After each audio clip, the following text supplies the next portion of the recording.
Hi, எல்லோருக்கும் வணக்கம். இன்றைக்கி நம்ம தக்காளி சாம்பார் எப்படி வைக்கிறதுன்ற செய்முறை பார்ப்போம். ஒரு குக்கரில் பச்சை மிளகா, தக்காளி,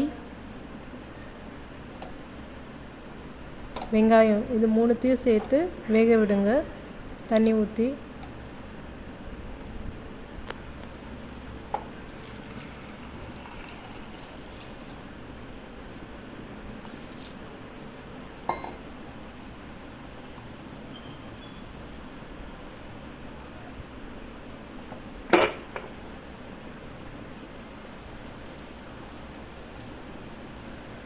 வெந்த உடனே அந்த தக்காளி, வெங்காயம், பச்சை மிளகாய் மட்டும் ரிமூவ் பண்ணிவிட்டு அதை மிக்சியில் போட்டு நல்லா மையாக அடிச்சுக்கோங்க.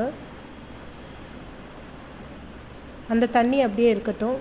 ஒரு கடாயில் எண்ணெய் ஊற்றி அதில் கடுகு போட்டுக்கோங்க, வெந்தயம்,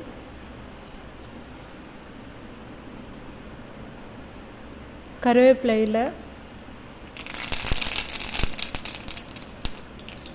வத்தல் ஒன்று போட்டுக்கோங்க, பெருங்காயத்தூள் ஒரு 1/4 ஸ்பூன். நல்லா வெடித்த உடனே கடுகு வெடித்ததும் வெங்காயத்தை போடுங்க. சின்ன வெங்காயம் பொடியாக நறுக்குனது. நல்லா வதக்கிட்டு ஒரு 1/4 ஸ்பூன் மஞ்சத்தூள், 1 ஸ்பூன் சாம்பார் பொடி,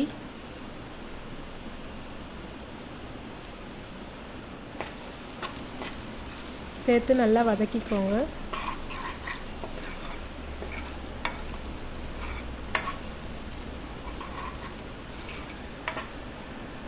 தக்காளி வேக வச்ச தண்ணி மிச்சம் இருக்குல்ல, அதை இதோடு சேர்த்து ஊற்றி நல்லா கொதிக்க விடுங்க.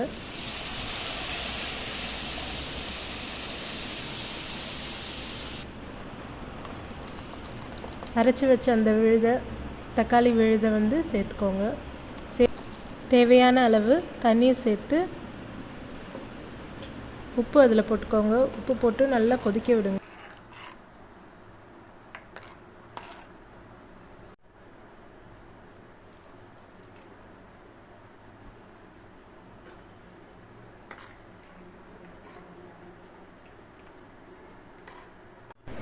சூப்பரான தக்காளி சாம்பார் ரெடி ஆயிடுச்சு. இந்த வீடியோ பிடிச்சிருந்தா லைக், ஷேர், சப்ஸ்கிரைப் செய்யுங்க.